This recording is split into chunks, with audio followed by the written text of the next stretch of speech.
Yang di dalam Bible sendiri tertulis Kitab Kejadian pasal 22 ayat 18. Dan dari keturunanmu lah Ibrahim, maka seluruh bangsa di bumi ini akan diberkati karena engkau telah mendengarkan firman Tuhan. Ketaatan Nabi Allah Ibrahim diganti oleh Allah. Anaknya yang tunggal yaitu Ismail yang seharusnya disembelih, Allah selamatkan tetap hidup dan Allah ganti dengan binatang kurban yang dikorbankan. Yang kedua, dari keturunan anak yang dikorbankan ini, dari Ismail alaihissalam inilah Allah berjanji akan menurunkan juru selamat yang akan menyelamatkan dan memberkati seluruh bangsa di dunia. Siapa anak yang dikorbankan? Ismail alaihissalam.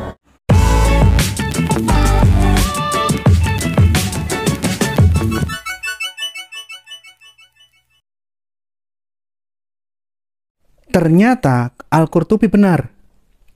Setelah informasi yang disampaikan Al-Qurtubi di dalam tafsirnya mengatakan bahwa mayoritas ulama menguatkan Ishak, di saat informasi ini diterima sama kelompok orientalis dan orang-orang non-muslim meneliti jumlah hadis yang ada di dalam dunia Islam, ternyata apa yang disebut oleh Al-Qurtubi ternyata benar.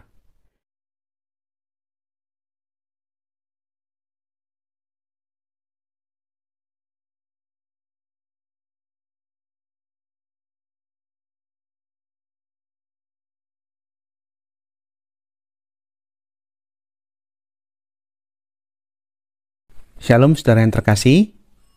Sekarang saya ingin meneruskan postingan saya yang kemarin tentang tafsir-tafsir kuno Quran yang mengatakan bahwa yang nyaris disembelih adalah Ishak.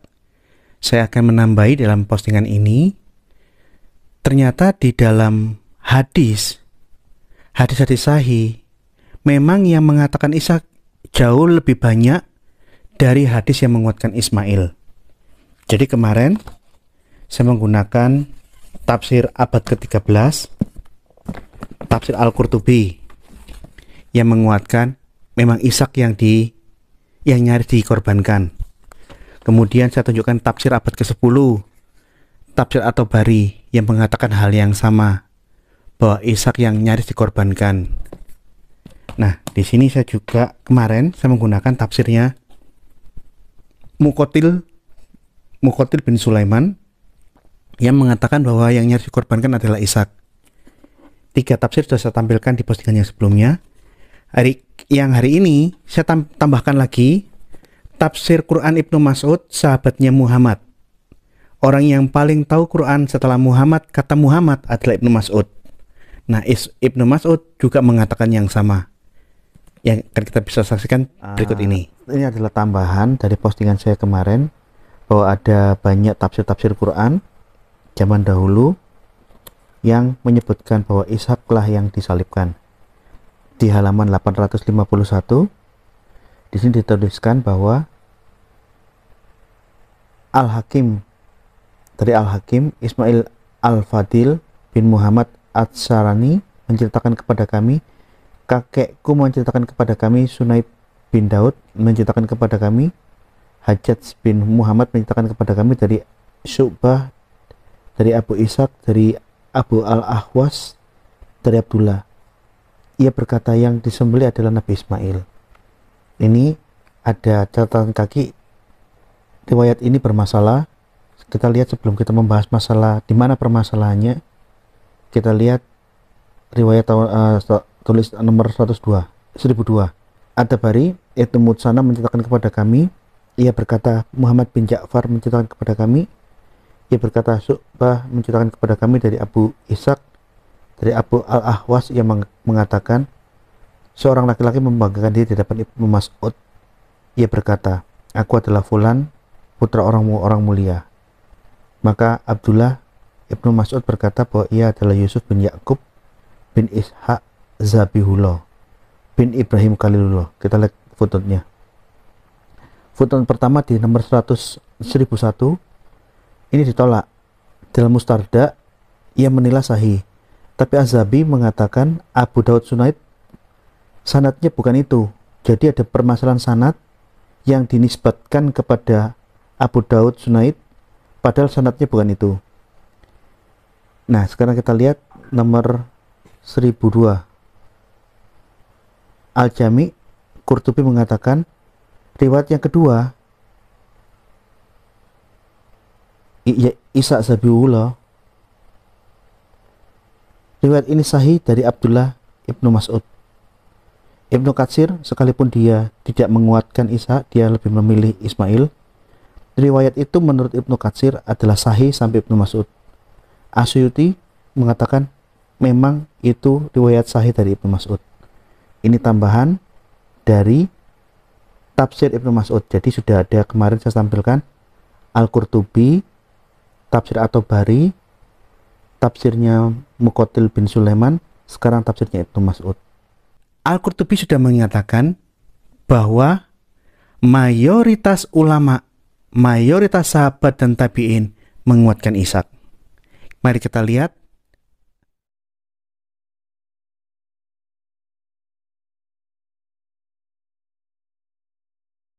Ternyata Al-Qurtubi benar.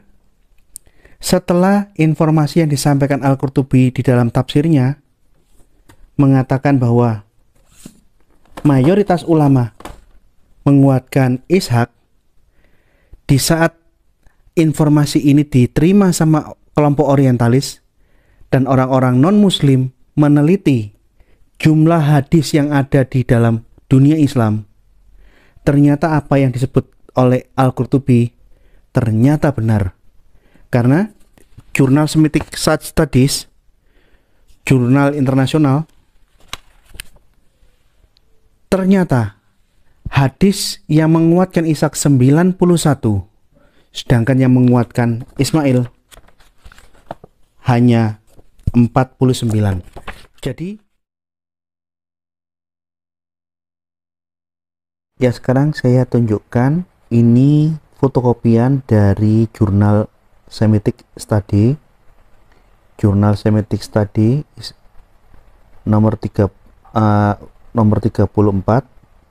tahun 1989. Ada suatu kajian yang membahas tentang siapakah anak yang nyaris disembelih oleh Ibrahim. Ini kopian dari, saya copy berkali-kali. Di dalam kajian ini ada seorang peneliti mengumpulkan data berdasarkan informasi yang kita kemarin sudah ketahui dari Al-Qurtubi. Al-Qurtubi mengatakan bahwa mayoritas hadis dari para sahabat dan tabi'in menguatkan Ishaq.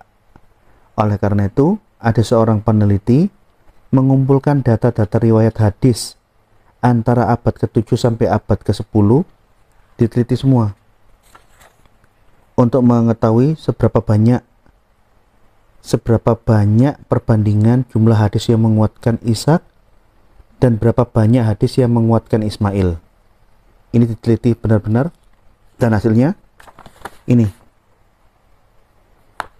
Peneliti memberikan tabel hasil temuan dari semua data-data tulisan-tulisan kuno, dari tafsir-tafsir kuno dan hadis-hadis kuno. Diketemukan yang sebelah kiri yang menguatkan Ishaq itu dari Ibnu Abbas bin Abdul Muthalib, ada Abdullah Ibnu Mas'ud, Abdullah bin Sakik, Huzail, Al-Malik, Al-Qasim, Suhri. Banyak sekali hadis-hadis yang menguatkan Ishaq setelah didata dari semua kitab-kitab hadis yang kuno berjumlah 91.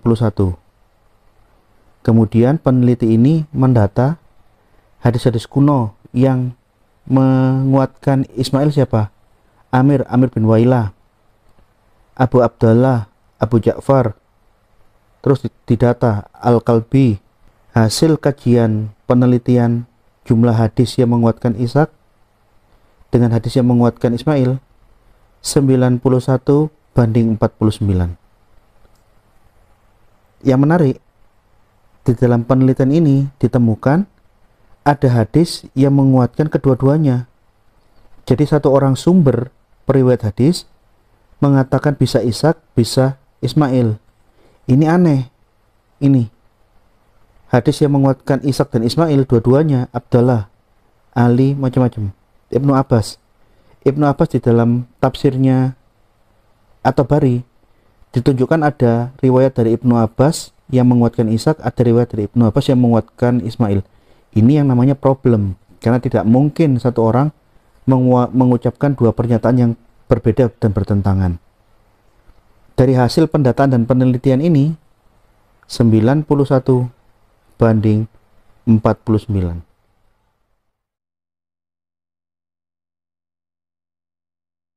Di dalam tafsir ini dijelaskan bahwa satu orang bisa meriwayatkan dua riwayat yang bertolak belakang. Disebutkan Ibnu Abbas mengatakan, kami tebus anak itu dengan seekor 9 besar. Ia berkata adalah Ishak. Hadisnya yang satu ini Ishak dari Ibnu Abbas. Ibnu Abbas juga mengatakan di hadis dalam redaksi yang lain, yang diperintahkan untuk disembelih oleh Ibrahim adalah Ishak. Ini jalurnya dari Ibnu Mutsana sampai ke Ibnu Abbas. Yang ditebus dengan 9 besar adalah Ishak. Jalur riwayat hadis yang lain dari Yakub yang sanadnya sampai kepada Ibnu Abbas juga yang disembelih adalah Ishak. Hadis dari Abu Quraib yang sanadnya sampai kepada Ibnu Abbas sampai Muhammad mengatakan dia adalah Ishak. Ini dari orang yang sama tapi riwayatnya bertolak belakang, bukan Ishak tapi Ismail. Kita lihat ya, pada halaman 902 dan 903. Coba lihat hadis dari jalurnya Ibnu Humaid sampai kepada Ibnu Abbas. Hadisnya mengatakan apa? Yang diperintahkan kepada Ibrahim untuk disembelih adalah Ismail. Loh kan, orang yang sama bisa menceritakan dua cerita yang bertolak belakang. Dari Yakub hadisnya sampai Ibnu Abbas, versi hadis ini yang sampai Ibnu Abbas mengatakan yang dimaksud adalah Ismail. Ini yang saya bilang secara logika tidak mungkin, karena tidak mungkin satu orang mengucapkan suatu pernyataan yang bertolak belakang bersamaan. Ini dari Yakub, dari narasi yang lain berkata dari Ibnu Abbas dia adalah Ismail. Dari Al-Mutsana sampai Ibnu Abbas versi yang lain itu Ismail. Ini yang saya bilang kebingungan dan keruwetan hadis-hadis di dalam Islam. Bagaimana mungkin satu orang disebut di dalam suatu riwayat menguatkan Ishak, orang yang sama di riwayat yang lain menguatkan Ismail. Ini aneh ini. Tapi ya mau gimana lagi? Karena memang seperti ini yang tercatat di dalam tafsir Quran.